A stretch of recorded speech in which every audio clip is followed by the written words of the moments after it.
Isolation protocol day 86. I think I lost count somewhere in the middle, but yeah, I just checked and today is 86. Um, it is Wednesday, June 10th. I was not able to get on yesterday. I had, yeah, a bit of a stressful day yesterday. Understatement there. Um, and I haven't been able to record anything for the last couple of days because my knees were hurting me so badly. The pain, nothing broke down the pain. So I ended up just smoking a joint, and normally 2 or 3 puffs is enough to cut the pain enough that I can function. That didn't work. Took a couple more puffs. The next thing you know, I'd gone through the whole thing. And yeah, those put me to sleep. So yeah, I was able to get a good night's sleep and got up just barely in time to throw some clothes in the laundry and take a quick bath and get dressed and head off to the clinic so that I could get cortisone injections in my knees. So I had to make a bit of a detour because there was a what do you call it? Protest going on. So yeah, circled around that. This was another protest. I had also gone to my uncle's a couple days earlier and also had to make a bit of a detour because of a protest. And they were marching up towards the freeway to hang signs on a freeway overpass, which my daughter got stuck in that when the police were closing down off ramps and on ramps to make sure that the protesters didn't try to get onto the freeway. But they didn't. They just stayed on the overpass holding large signs and banners and trying to get vehicles to honk. So my daughter honked and went on her way to go home. Anyhow, I was at the other end of that, and um, she calls me and talks while she's on speakerphone on her way home every day. So she was telling me about it, and I was telling her about how I was at the other end of it. It was a lot of fun.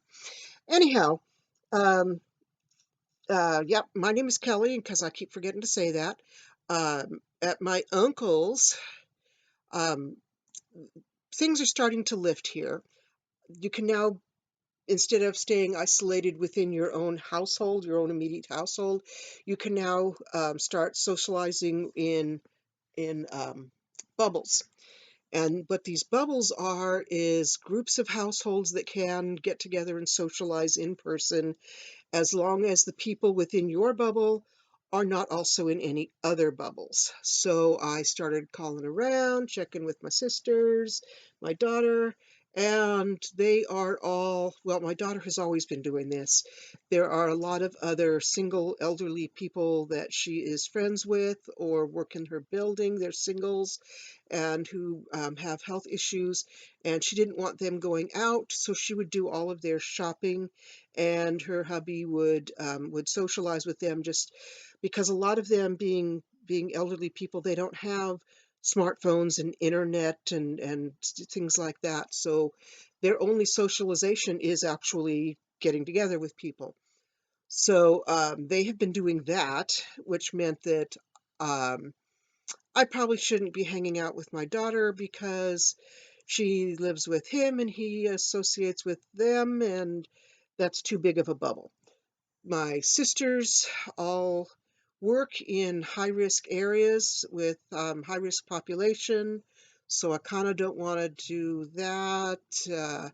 My other sister lives with one of those sisters, but I think I will add her to my bubble. My uncle is in my bubble. Um, uh, so yeah, um, slowly building myself a bubble of people who have no other contact with other people. So that's going to be fun, being able to get out of the house. So I was at my uncle's for about 4 hours, just chit-chatting. I was supposed to hook up his DVD player to his new TV, new as of a year ago, but he had never actually hooked up his DVD player.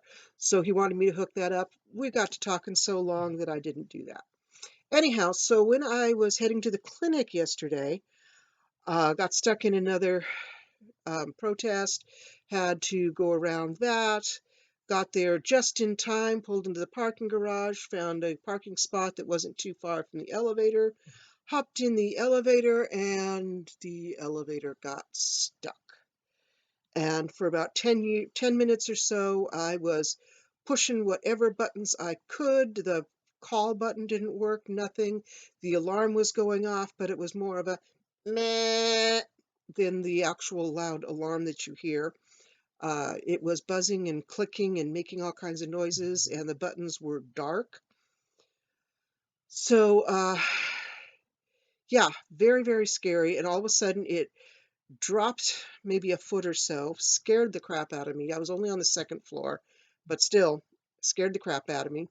And then caught, and then the motor caught, and I was able to get out at the first floor. So shaking like crazy, and now 10 minutes late for my appointment. I was so rattled I went to the wrong floor. And they called the clinic that I was supposed to go to. I went up to that floor, got checked in, got my knee injections, and every single one of them said, I heard about the elevator. I'm really sorry about that. I said, one of the elevators has been out of order for a long time, and because so few people are actually going to the clinic, and they're trying to cut back on the number of employees and such, they don't have an elevator repairman. Yeah, right. They don't want to call in the elevator company. So I'm getting back and I'm using a walker, and so trying to go up the stairs was not going to happen. And there's me and another woman standing there by the elevator, and it finally comes down to the floor, and I said I would rather take the other elevator, and she said that one hasn't worked in a month.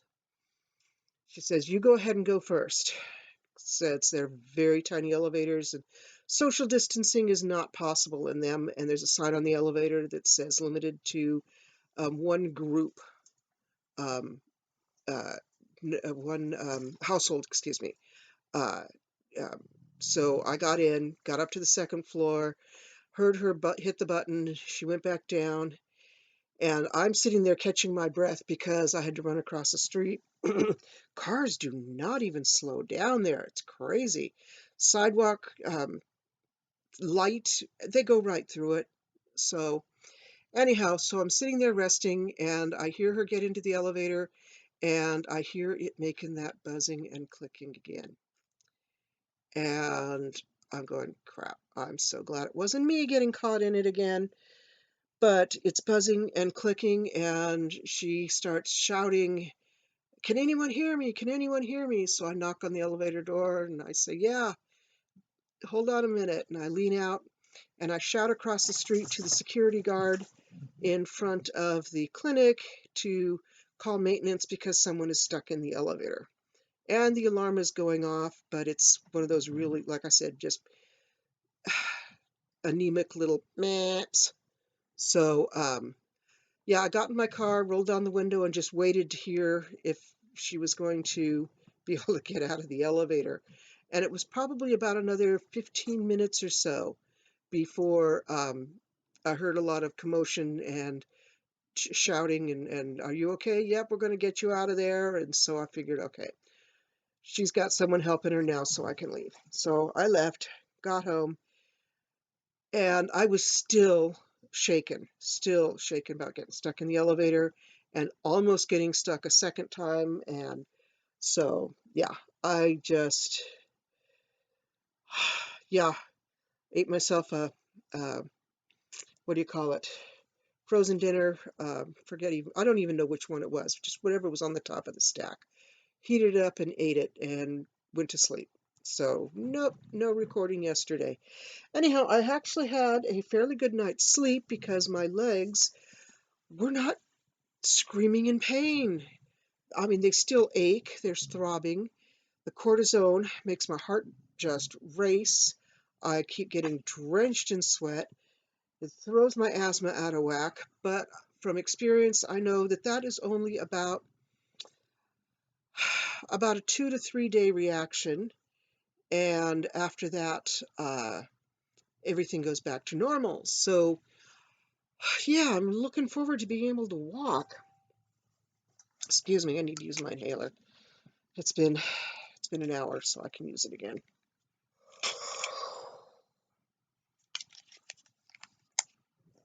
Okay, let's see if I can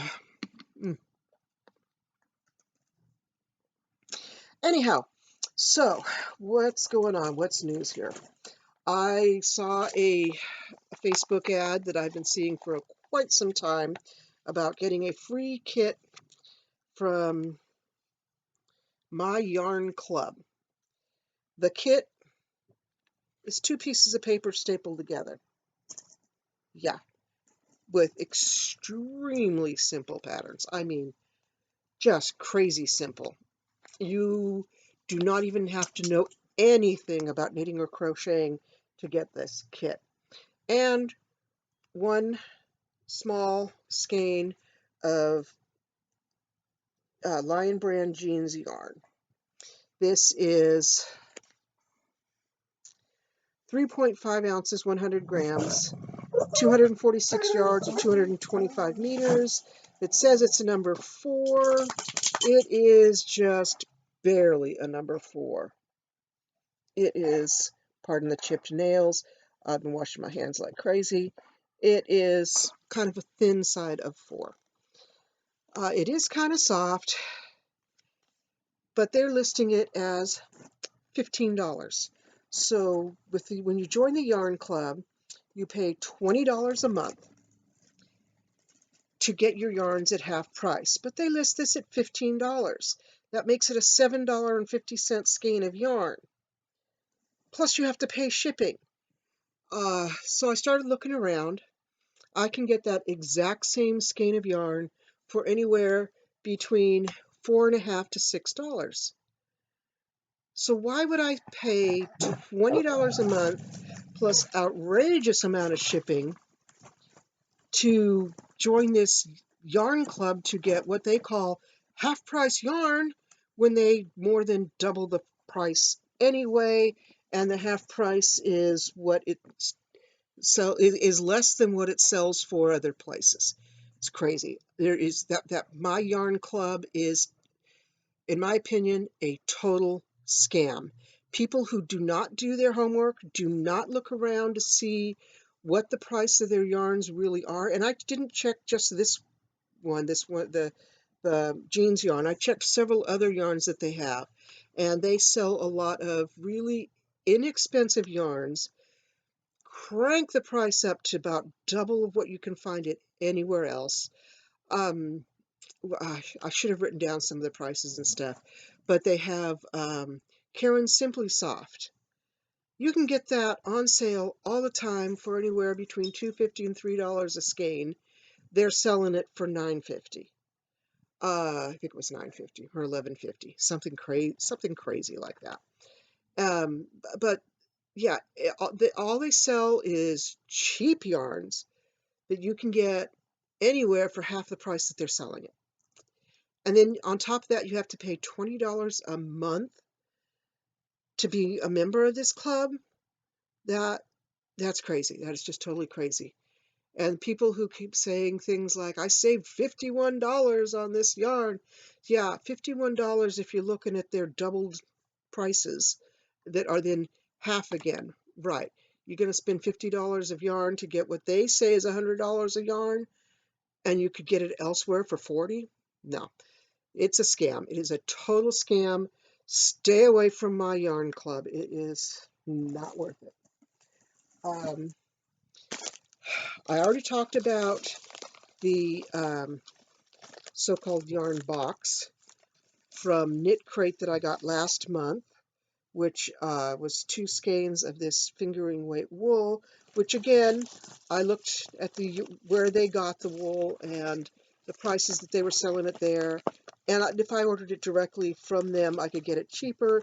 But oh joy, I got 2 packets of Kool-Aid, red and orange, the same 2 colors that I got with a different yarn dyeing kit. So when I was grocery shopping, I picked up some purple. So I'm going to do some purple dyeing of that yarn and see how that goes. I'm going to dye Uh, I'm going to dye it in the twist so that what's inside the twist will stay white, and see how that goes. Then maybe untwist it and retwist it differently so that there's a different section of white sticking out, and then dye that section in the twist in a different color. So yeah, take a look at ChemKnits if you want to see how that's done. It's a fascinating process. She talks about all kinds of stuff. The nice thing about dyeing with Kool-Aid is that the acid is already in there, so you don't have to deal with the vinegar. I like the smell of vinegar. A lot of people don't. So, yeah, if you don't like the smell of vinegar, or if you just want something that's a little simpler, try Kool-Aid dyeing. It really looks like a lot of fun. Anything else? I have slowly been working on this. It takes me about an hour to do a row now because I'm going across the bottom, around the sleeve, down the back, around the sleeve, across the bottom. But I'm finally at the point where I joined the armpits. Yay! So it will be smaller rows for a change. So yeah, looking forward to that. Just a few more inches of this solid because I kind of want to get it below the bust line, and then I'm going to switch to the lace pattern, which hopefully will go a lot faster because there's about half as many stitches. So I'm looking forward to finishing my white summer sweater. I also talked about last month's Darn Good Yarn month, Yarn of the Month Club, and this was the skein that came with it. Gorgeous, gorgeous colors, match the shirt that I'm wearing. So instead of making the fingerless gloves pattern that came in the kit, I think I'm going to make a headband and maybe some scrunchies so I can do some colorful messy bones. Right now I'm using a sparkly old pink one that I found cleaning out my bathroom cupboard closet. I've got a very huge, very deep cupboard in my bathroom closet, and I was cleaning it out and throwing everything away and found a bunch of hair clips and stuff that were my daughter's when she lived here 20 years ago. And yeah, one of these sparkly pink scrunchies was in there, so I grabbed it, threw my hair up because it's hot in there. What else? I was going to do a reading today since I missed yesterday's Tuesday reading, but I'm already at 18 minutes, so I'm just going to call it quits for today.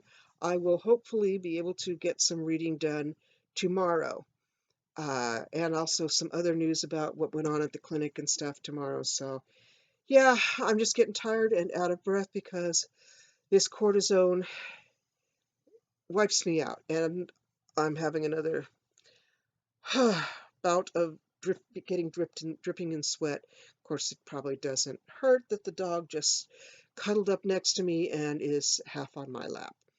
So, catch you later. See you tomorrow, hopefully. And this is Isolation Protocol Day 86, really. 86. I know I kind of got off in the middle somewhere, but yeah, it's really 86. Bye.